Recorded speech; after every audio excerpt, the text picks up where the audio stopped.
La verdad que en todas las sesiones que hemos tenido, recurrentemente escucho como argumento del oficialismo, bueno, esto también pasaba o hacían tal cosa, como naturalizando, según esta interpretación de la realidad, las cosas que hoy están pasando en la República Argentina. Y yo, sinceramente, señor presidente, no solamente durante los 12 años y medio de nuestra gestión, sino también en otras etapas en las que me tocó ser legisladora nacional antes de ser presidenta y en la que, como todos saben, era opositora interna de mi propio partido. Pero debo decir, señor presidente, que las cosas que hemos visto y que estamos viendo, nunca antes recuerdo que hayan sucedido. En principio creo que deberíamos caracterizar adecuadamente qué es lo que estamos discutiendo. De la misma manera que cuando dijimos que queríamos discutir tarifas, no era que queríamos discutir acerca del precio del tomate, sino que queríamos discutir de uno de los 5 precios relativos fundamentales que tiene la economía de un país. Acá quiero precisar, señor presidente, que estamos discutiendo un código de procedimientos penal. Mire, el sistema legislativo argentino tiene 2 códigos de fondo fundamentales, que son el civil y comercial, que unificamos durante nuestra gestión, y el Código Penal. ¿Por qué digo que son los 2 códigos fundamentales? Porque rigen la vida de las personas, de la libertad, del patrimonio, de las relaciones familiares, de las relaciones comerciales, contractuales. O sea, la vida cotidiana, desde que una persona nace hasta que se muere. Por eso también son los códigos más antiguos. Recién cuando el Estado toma una importancia relevante, surge el derecho administrativo, pero el derecho civil, comercial y penal están desde el fondo de los tiempos, desde el derecho romano, señor presidente. Y en consecuencia, estos 2 códigos de fondo, como se los denomina, tienen también 2 herramientas fundamentales, el Código de Procedimientos Penal y el Código de Procedimientos Civil y Comercial. Hoy estamos tratando la reforma de más de 60, con una reforma de 60 y pico de artículos, de un Código de Procedimientos que además no entró en vigencia porque fue suspendido por un decreto y que además este proyecto tampoco dice cuándo va a entrar en vigencia. Bueno, yo no recuerdo ni como legisladora, ni como presidenta de la República Argentina que se haya discutido una reforma de esta importancia sobre tablas, porque además todas las modificaciones que enumeraron tomaron conocimiento recién los legisladores acá en la banca, minutos antes de votar. O sea, la reforma que van a aprobar es una reforma del Código de Procedimientos sobre tablas. Esto es así.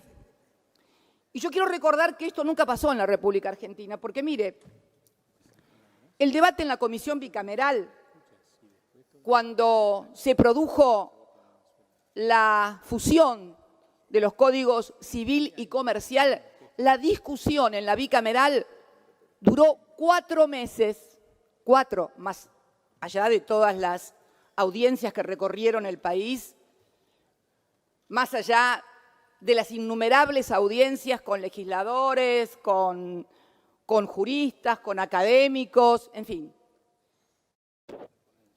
1.500 ponencias, me apunta acá el presidente de bloque. El Código Procesal Penal, que está suspendido, pero que estamos modificando sin saber cuándo va a entrar en vigencia y sin saber exactamente qué modificamos y qué no, porque, reitero, la conversación en la comisión, y lo aclaró la miembro informante de nuestro bloque, duró exactamente 32 minutos. Yo pregunto, ¿qué hubiera dicho quienes hoy son oficialismo si cuando nosotros éramos oficialismo proponíamos una reforma de esta naturaleza en estos términos? ¿Quieren adivinar? Bueno, no, pero tenemos forma de ver qué es lo que decían. Mire, cuando reformamos el Código Civil y comercial y se procedió a su unificación, que como reitero, estuvo con una comisión que lo discutió, se discutió durante meses en la comisión bicameral, tengo acá una publicación periodística, tema de los archivos, ¿no? Infobae, 6 de marzo del 2014. Macri criticó la reforma del Código Penal y adelantó que el PRO votará en contra del proyecto. María Eugenia Vidal también, en ese momento era vicejefa de gobierno de la ciudad de Buenos Aires, y aclaró que no es el momento para debatir, no aclaró por qué, y que no puede ser utilizado como una herramienta política del oficialismo o de la oposición. Código Civil y Comercial, que fue debatido, reitero, durante meses en la comisión y que había tenido 1.500 ponencias a lo largo y a lo ancho del país. Pero ¿cuál era el motivo por el cual Macri apuntó que una reforma del Código Penal debería llevar, ¿qué? Más tiempo de discusión. Macri apuntó que una reforma del Código Penal debería llevar más tiempo de discusión y se mostró confiado en que la Presidente, ya sabemos que Infobae nunca me trató de presidenta, para ello siempre fui la Presidente, Cristina Kirchner, habilite en el Congreso un tratamiento pensado en votar en un par de años, porque no hay urgencia.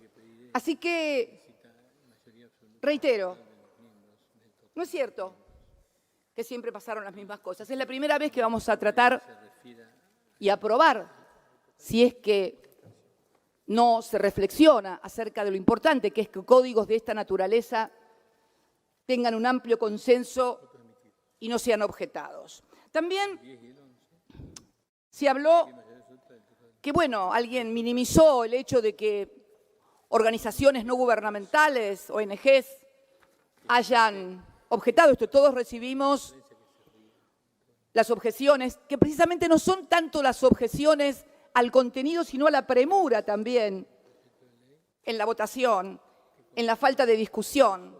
No es que dijeron no hay que aprobar tal cosa, no, queremos que nos escuchen, dijeron. No es que están queriendo las ONG imponer una tesitura. Están pidiendo ser escuchados.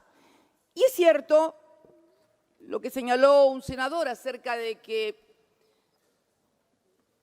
el país dice que parece de las ONG. Yo no coincido tanto con eso porque si uno mira Estados Unidos, los países escandinavos, las ONG tienen sí un protagonismo mucho más fuerte que en la República Argentina. Pero yo reivindico el protagonismo de las ONG en la República Argentina en la defensa de los derechos y garantías de los ciudadanos argentinos y de las ciudadanas argentinas.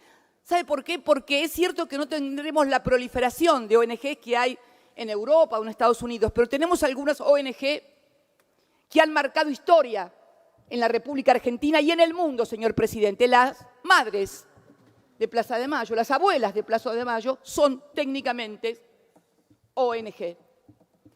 Y fueron las que cuando no había partidos políticos en la Argentina, ni tampoco había dirigentes políticos de ninguna naturaleza denunciando las atrocidades de la dictadura militar, esas ONG, mujeres solas, salieron a la calle. Así que mucho respeto, señor presidente, por lo menos de mi parte y de nuestra bancada, para el rol de las ONG en la República Argentina. Tuvieron, bueno, de hecho no había parlamento, claro, pero bueno, si todos hubiéramos sido tan valientes como fueron esas mujeres, hubiéramos hecho lo que hicieron ellas. Todos éramos más o menos contemporáneos y podríamos haber hecho lo mismo. No lo hicimos, señor presidente, lo hicieron esas mujeres en las ONG. Así que más respeto y sobre todo también esa suerte de disminución o de valimiento, no sé, es un neologismo, se me fue. Esa cosa de decir, bueno, pero ahora son más modernas, no podemos, tenemos que rescatar las técnicas de escuchas, las técnicas, en fin, modernas, para combatir el terrorismo, el delito, etcétera, etcétera, porque ya pasaron de moda la picana, el submarino, y se hizo una enumeración un poco banal, a mi gusto, inapropiada en esta casa de la democracia, que se banalice tortura, picana o submarino, señor presidente. Me parece impropio, absolutamente. Entonces, además de no real, porque es cierto que hoy ya no suceden los métodos de investigación como sucedían en el pasado. Es cierto, ahora a través de Big Data, a través de espionaje muy sofisticado, con micrófonos, con seguimientos satelitales, etcétera, etcétera, etcétera, etcétera, escuchas, no sé, ultrasónicas, pero cuando alguien en un sistema estatal identifica a través de esos modernos métodos lo que ellos consideran enemigos internos y enemigos del Estado, le vuelven a aplicar los mismos técnicas y métodos antiguos. Le vuelven a, y si no, vayamos a Guantánamo. Y si no, averigüemos las casas seguras que hay diseminadas en todo el país donde se chupa a la gente y la gente desaparece en pozos negros. Es cierto, ahora está todo mucho más moderno con Facebook y con todo lo que ustedes quieran, pero cuando el Estado, un Estado, identifica a su criterio lo que considera un enemigo interno, le aplica las mismas técnicas de siempre, aunque un tiro por la espalda también. Ley de fuga, eso se llamaba ley. Lo que ahora hay una discusión entre mano dura, mano blanda, que esto y que el otro, ¿sabe cómo se llamaba en la dictadura? Ley de fuga. La ley de fuga era alguien se quiso escapar, y le pegaron un tiro en la espalda y apareció muerto. Eso se hacía. Y calculo que ahora más a la luz se sigue haciendo también la famosa ley de fuga. Por eso, señor presidente, creo que además tendríamos que analizar texto y contexto, como también ha puntualizado el senador Fuentes y algunos otros señores senadores y senadoras que me han precedido en el uso de la palabra. ¿Qué es esto de texto y contexto? El texto. Supongamos que el texto, no sé, está bien, no hemos tenido oportunidad de analizarlo y escuchar otras voces, no hemos tenido esa oportunidad. Pero ¿en qué contexto se da? Lo mencionó el senador Fuentes. Se da en un contexto de diseño de un poder judicial a la carta, tribunales a la carta. Debo decir también que casi me da envidia, debo confesar, señor presidente, me da mucha envidia. Yo nunca tuve, en los 8 años que me tocó ser presidenta, o en los 4 años y medio que Néstor Kirchner fue presidente, legisladores de la oposición que presentaran proyectos solicitados o concuerdan con las necesidades del gobierno. Esto tampoco lo había visto nunca ni como legisladora ni como presidenta. Los opositores eran opositores, los oficialistas eran oficialistas, pero esto de que se presentaran desde la oposición proyectos que recibe con los brazos abiertos. Bueno, yo sé, esto será visto, a lo mejor seguramente será presentado como la revolución de la alegría, que cambió todo tanto que ahora los opositores presentan proyectos con los que los oficialistas dicen que bien, vamos a votarlo, lo llevamos adelante, tratándose nada más ni nada menos que un código de procedimientos, en fin, con la reforma en las condiciones en las cuales no deja de ser, sí es cierto, esto tampoco, debo reconocerlo, nunca había pasado. Pero decía lo de texto y contexto, porque una reforma es aprobada en un determinado momento histórico, político e institucional de un país. Y el senador Fuentes hablaba de un sistema judicial a la carta. Habló, creo que también de que no es un plan, no es una cuestión de proyectos o de cosas, sino que hay un plan sistemático. Yo sostengo, señor presidente, que hay un plan sistemático para apoderarse del Poder Judicial en un Poder Judicial y en tribunales diseñados a la carta. Bueno, lo adelantó el presidente cuando dijo, si no tenemos jueces que no nos guste lo que hagan, vamos a elegir otros jueces que hagan lo que queremos. No me acuerdo exactamente el giro idiomático que empleó, pero en definitiva era el titular del Poder Ejecutivo en una Argentina a la que vinieron a defender los intereses de la República, que decía, si los jueces no sacan los fallos que queremos, tendremos que poner otros jueces. Bueno, de hecho lo están haciendo. De hecho lo están haciendo. Y uno puede leer titulares como que un juez acordó con el Poder Ejecutivo que como no le gustó el fallo, acuerda su pase a otra parte. Imagínense ustedes si estas cosas hubieran sucedido durante nuestra gestión. Mire, yo creo que se está construyendo un escudo. Se está construyendo un escudo judicial. Mire, hay hechos muy puntuales que han sucedido desde el 10 de diciembre del año 2015. Yo quiero, para no olvidarme de ninguno, de los más importantes, enumerar algunos. Primero, bueno, el bautismo de fuego, digamos, el envío o la designación de 2 jueces en comisión en la Corte. ¿Alguien imagina un decreto firmado por Cristina Fernández de Kirchner, DNU, designando 2 jueces en comisión en la Corte Suprema de Justicia de la Nación? ¿Alguien lo imagina? ¿Lo que habrían dicho? Bueno, esto sucedió en diciembre del 2015, mediante otro DNU, se sacó el sistema de escuchas, del cual vamos a hablar en el próximo, y se trasladó a la Corte. Además, en la misma época, el doctor Carlos Maíquez, cuyo pliego creo que ha ingresado, pidió licencia en su cargo nacional de miembro de la Casación Nacional para pasar a funcionario de María Eugenia Vidal en provincia de Buenos Aires, renunció, volvió a la Casación Penal y de la Casación Penal de taquito lo quieren pasar a la Casación Federal. De hecho, está en la Casación Federal.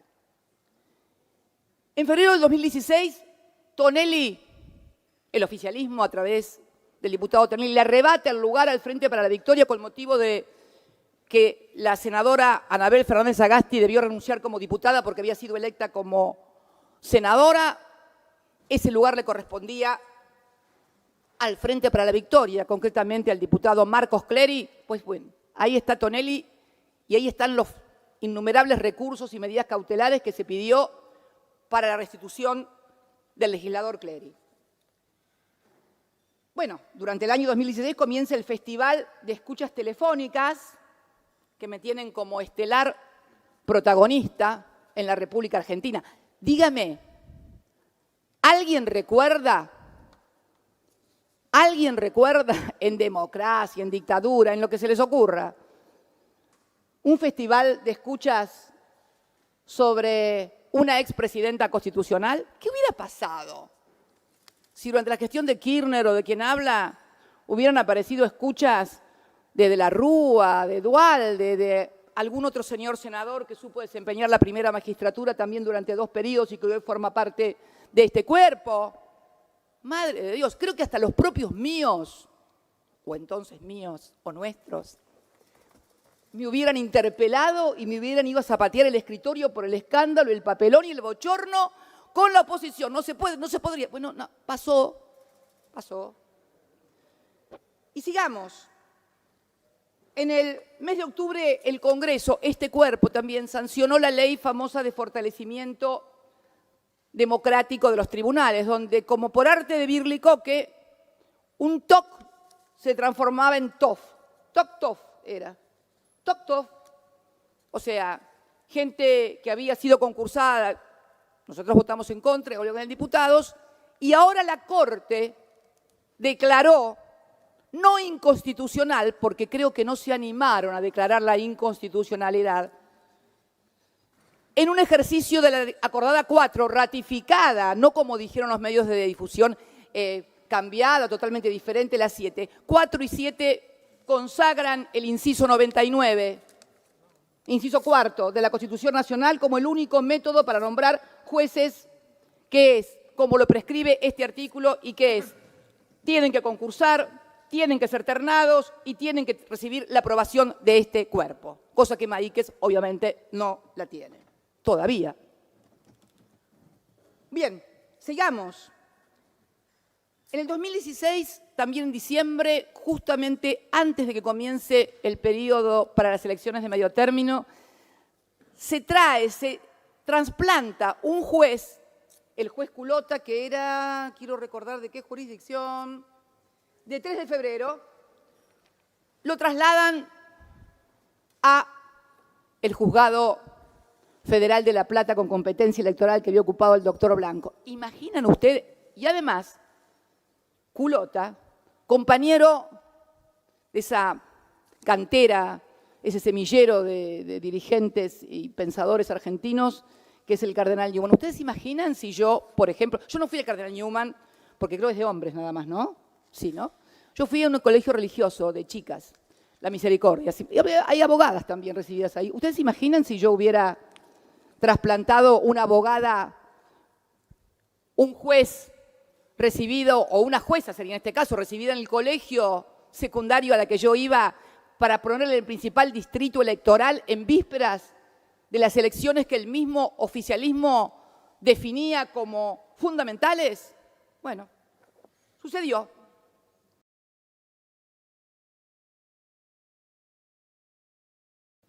De diciembre del 2016, la gobernadora María Eugenia Vidal nombra como procurador fiscal de la provincia de Buenos Aires a quien era su secretario legal y técnico, señor Contegrán. Es como, para ponerlo en nivel nuestro, es como si yo hubiera nombrado o les hubiera enviado a ustedes el pliego de Carlos Zanini, que era mi secretario legal y técnico, para que fuera procurador. ¿Me lo habrían aprobado si lo hubiera mandado a Carlos Zanini acá a este recinto, que saltaba de la Secretaría Legal y Técnica a la Procuración? Seguramente hubieran llenado páginas. Y yo estoy casi segura que mi propia bancada, por lo menos a mí, me hubiera dicho, no, Cristina, no podés, no va a pasar, es muy, muy fuerte. Pero qué sé yo, de repente hay niveles de tolerancia que una mujer no logra nunca con los hombres. Hay niveles de tolerancia que solo son entre pares por lo menos de género. Seguimos con hechos que nunca sucedieron, para los que naturalizan todo. En febrero del 2017, a días de vencer el mandato del doctor Irurzun, alguien habla de la doctrina Irurzun. Yo hablo de, es un escriba del gobierno actual, es el escriba judicial del gobierno actual. Nadie puede darle el pomposo nombre de doctrina Irurzun. No se lo merecen numerosos casos de doctrinas importantes, de importantes juristas de nuestro país que han construido doctrinas que han marcado tendencia en la jurisprudencia o en la historia jurisprudencial del país. Escriba apenas del gobierno. Bueno, como había hecho todo bien, le renuevan el mandato. Bueno, Maíquez, que ya pasa de vuelta de la provincia a la casación. En el mes de junio del 2017, el doctor Nochetti Dachával, que era miembro de un tribunal nacional, de un TOC, acá de Capital Federal, dice de repente que se siente mal y que necesita nuevos bríos, nuevas cosas, y que por qué no lo pasan al fuero federal. Y ahí aparece Nochetti Dachával. ¿Sabe dónde aparece, señor presidente? En el tribunal donde se sortea la causa en la cual se juzga a quien habla y a otros dirigentes políticos de la oposición en el caso del memorándum de entendimiento.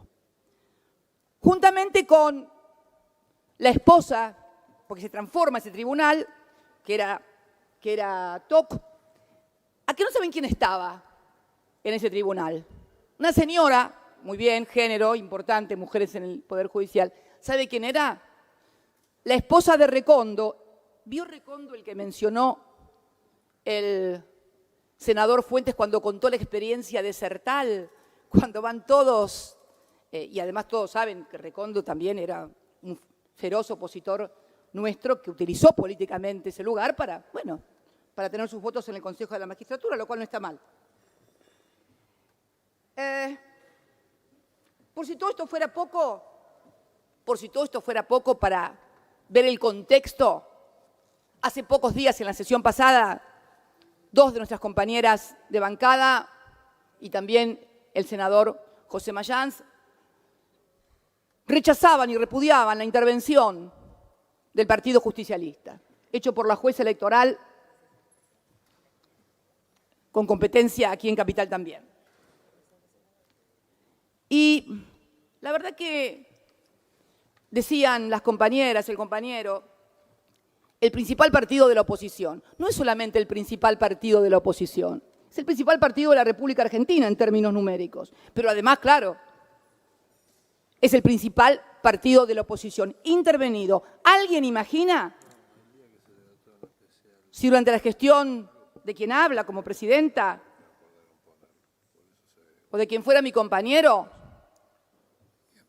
hubiéramos intervenido a la Unión Cívica Radical? Mire, yo fui senadora junto a Raúl Alfonsín. Nos sentábamos, yo me sentaba acá y el senador se sentaba donde la senadora de Salta.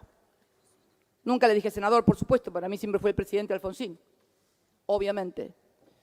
Yo estoy absolutamente convencida de que si Raúl Alfonsín todavía viviera, no habría permitido jamás la intervención del Partido Justicialista.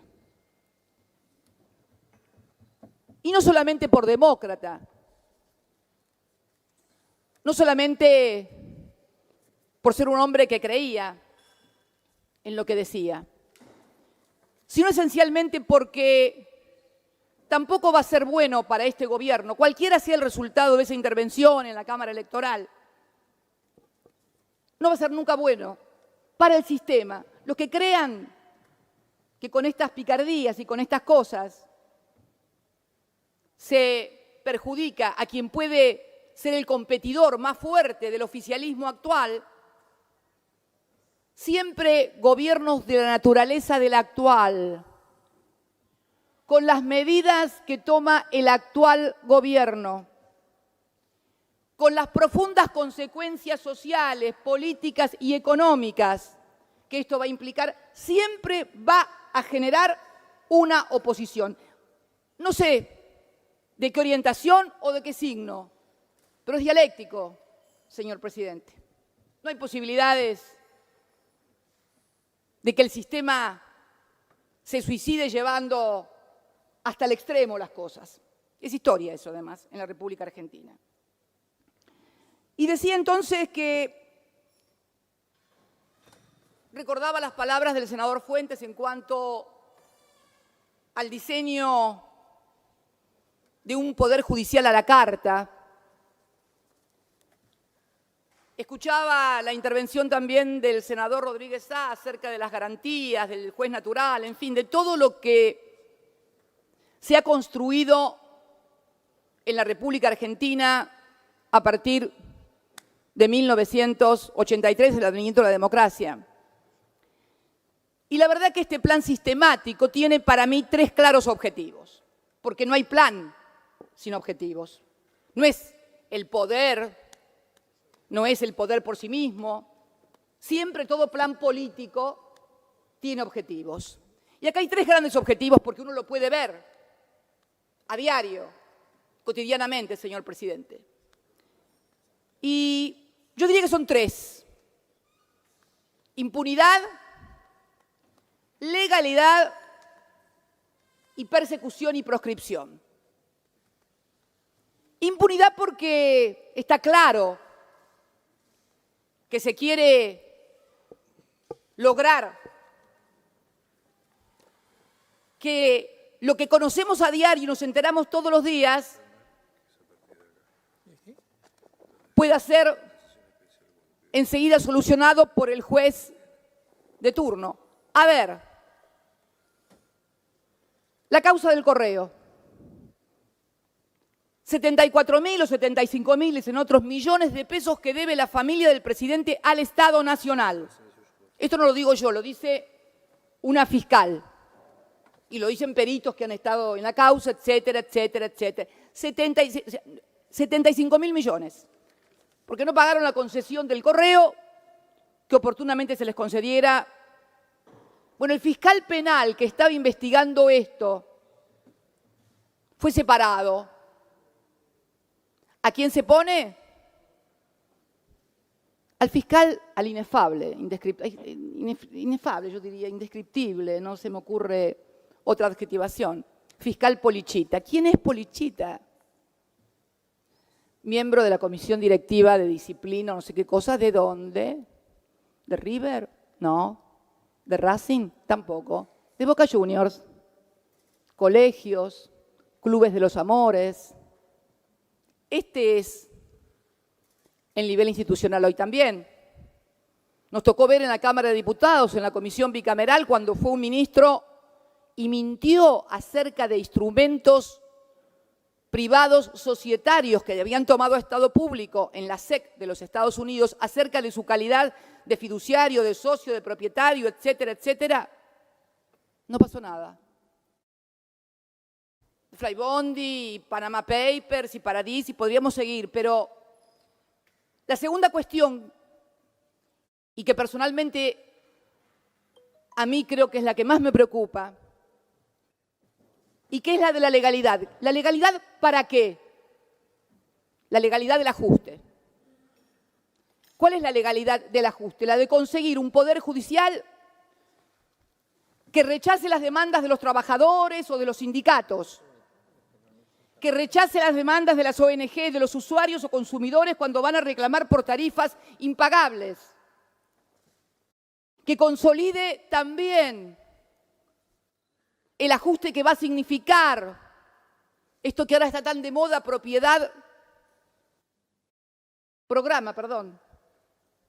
de propiedad pública, público-privado, el PPP, que sé que fue aprobada en este Parlamento. Miren, cuando esto se desarrolle en el tiempo, no les va a alcanzar el tiempo a los que aprobaron esto para dar explicaciones de las consecuencias en materia de endeudamiento que van a sobrevenir y también, como se está hablando, de sobreprecios que van por el 400%, ya que tanto hablaron de sobreprecio de la obra pública. Bueno, miren, hay organismos hoy en Inglaterra, en España, que están hablando con este sistema que no es un invento argentino, es una creación en los 80 en Londres, que están con sobreprecios del 400% y con un endeudamiento, además, señor presidente, con un endeudamiento en dólares no registrado, en un momento además muy difícil de la economía internacional, donde no van a conseguir financiación por menos del 8 o del 9% en dólares, lo cual va a tornar no gravoso, va a ser hipotecario el tema de las PPP en la estructura. Acuérdense lo que les digo, por favor. Y la tercera cuestión, que la vamos a desarrollar un poquito más tal vez en el segundo tema, que son las escuchas. Hablamos de que se quiere un poder judicial para la impunidad propia, para la legalidad del ajuste, legalizar el ajuste. Que haya, se me desprendió la camisa y no quiero, estamos en horario de protección al menor y no quiero que nadie me denuncie, sobre todo con las cosas que están pasando últimamente en materia de denuncias de cosas raras. Perdóneme la digresión, señor presidente. Y gracias, mi colega mujer me advirtió. Y diría, señor presidente, que el tercero era el de la persecución y proscripción de los opositores. Alguien mencionaba aquí el episodio de quien fuera gobernador de la provincia de Jujuy, Eduardo Fellner, presidente de la Cámara de Diputados también. Y la verdad que pudo llevarse a cabo esa detención en virtud de esto del Instituto de la Excarcelación, etcétera, etcétera.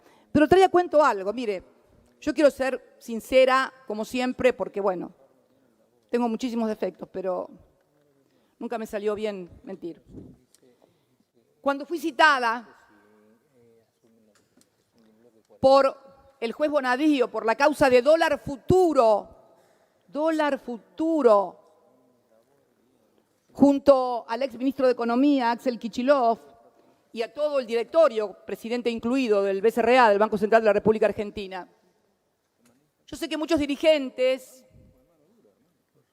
habrán pensado, bueno, es ella, es la expresidenta, es la que, bueno, en fin, que los pibes, que es media, que no se sabe, peronista, de izquierda, que, bueno, fui toda la vida peronista. Mire, cuando el menemismo reinaba en la Argentina, también me miraban torcidos muchos de los que después estuvieron con nosotros y que ahora siguen en los mismos lugares.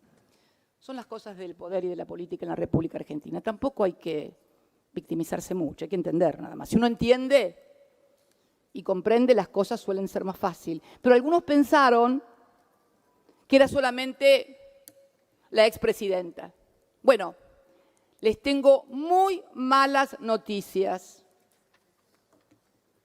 Se quiere utilizar el sistema judicial para perseguir a los opositores, señora presidenta. Y si los opositores pueden ser óbice para que el oficialismo actual no gane alguna elección en algún distrito o en el país, no van a trepidar también, porque lo han demostrado, nunca se vio. Por eso, cuando algunos miembros del oficialismo quieren naturalizar las cosas de que, bueno, sí, esto pasaba antes, o ustedes tal cosa, o ustedes tal otra, no, señores legisladores y legisladoras. Las cosas que hoy estamos viendo en la República Argentina, y esto lo dicen inclusive ustedes del PRO originaria, digamos. Pero hay otros que no son de la Alianza Cambiemos, pero que vienen de un partido con mucha tradición en la República Argentina, en la Unión Cívica Radical, claramente. Y hay muchos que dicen esto también en privado, que tienen miedo. Es más, hay gente que tiene miedo a carpetazo, miedo a amenaza. Esto sale, además, señora presidenta, esto que estoy contando yo, se puede leer en letra de molde todos los días. ¿Quién no ha leído en la República Argentina que los editorialistas de los más importantes medios hegemónicos relatan lo que va a suceder 3, 4, 2 meses, 4, 5 más tarde? Lo saben todos. Es un secreto a voces, más allá de que todos se desgarren las vestiduras hablando. Y la verdad que debo decir que lo que está pasando en la República Argentina no pasó nunca. Ni con Alfonsín, presidente, ni con Menem, presidente, ni con De la Rúa, presidente, ni con Néstor Kirchner, presidente, ni con Cristina Kirchner, presidenta. Es más, el tema que vamos a tratar después de esto, escuchas, es la primera vez en la historia que yo recuerdo una cosa así. Es la primera vez en la historia que recuerdo que durante meses, porque empezó no durante meses, años. Esto empezó en el 2016, una primera temporada. Es como Game of Thrones, ¿yo? Primera temporada, segunda temporada. La primera temporada de escuchas fue 2016. Y la segunda temporada de Game of Thrones, escuchas, vino ahora, hace poquito, cuando se les empezó a quemar los papeles y resulta que la inflación estalló, donde el precio de 2 pizzas como mucho para la luz, el gas o el agua, no era de 2 pizzas, es más, ya la gente ni pizzas puede comprar. Ahí vino la segunda temporada de Game of Thrones, con la segunda temporada de escuchas de Cristina Fernández de Kirchner. Esto no sucedió nunca. Ni con los militares sucedió esto. Por eso digo que suceden cosas en el país que no sucedieron nunca. Y yo en este tema que vamos a hablar más tarde, escuchas, quiero dejar planteada una duda. Porque el presidente... Senadora, la interrumpo un segundo para avisarle que ya tiene cumplido el tiempo. Ya termino. Solo para avisarle. El presidente actual había sido procesado y fue esta casación inclusive con el tema escuchas, cuando se descubrió escuchas con una pinchadura, con un juez, ignoto juez misionero que había permitido la pinchadura de los teléfonos de los familiares de la AMIA. Después se descubrió que también había habido escuchas para los familiares del presidente, no sé, qué sé yo. Hay gente que es rara, qué sé yo. Así que hay gente que le gusta mirar, los bulleristas que les gusta mirar.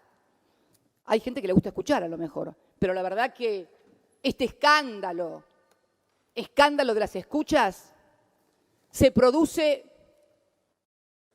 primero cuando tenemos un presidente que estuvo procesado y acusado de haber organizado un sistema de escuchas a opositores e inclusive a familiares, estuvo procesado por eso también. Bueno, pero después lo sobreseyeron. Pero convengamos que nunca había pasado y pasa justo ahora. Permítanme, como víctima de la escucha, y pensar que a lo mejor tuvo algo que ver con lo que me pasó. Tengo derecho a pensarlo sin que ningún oficialista se sienta ofendido o me lo recrimine. Y además, bueno, no sé cómo será el nombre de las escuchas, pero bueno, esto es lo que está pasando en la República Argentina. En este contexto político, en este problema grave que está teniendo la sociedad, el plan económico no va ni para atrás ni para adelante, no importa, lo vamos a tratar en otro momento. Queremos hacer esta reforma donde organizaciones no gubernamentales, a las que respeto, nos han pedido no que no aprobemos esta reforma. Quieren que las reciban para ser escuchadas en comisión y poder participar y opinar. Digo,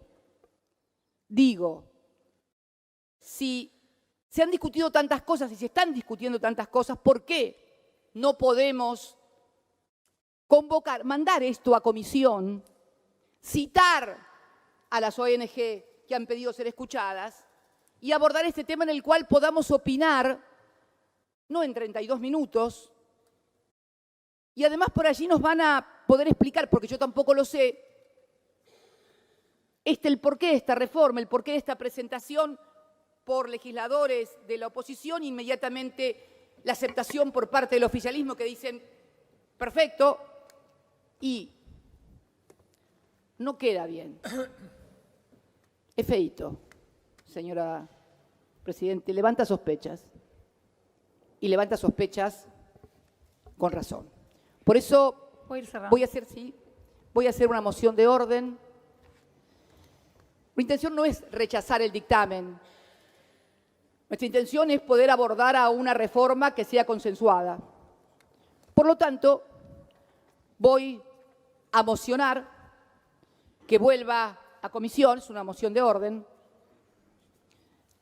conjuntamente como lo hizo el senador Rodríguez A, como que también creo que lo hizo el senador Fernando Pino Solanas, que creo que también pidió la vuelta a comisión.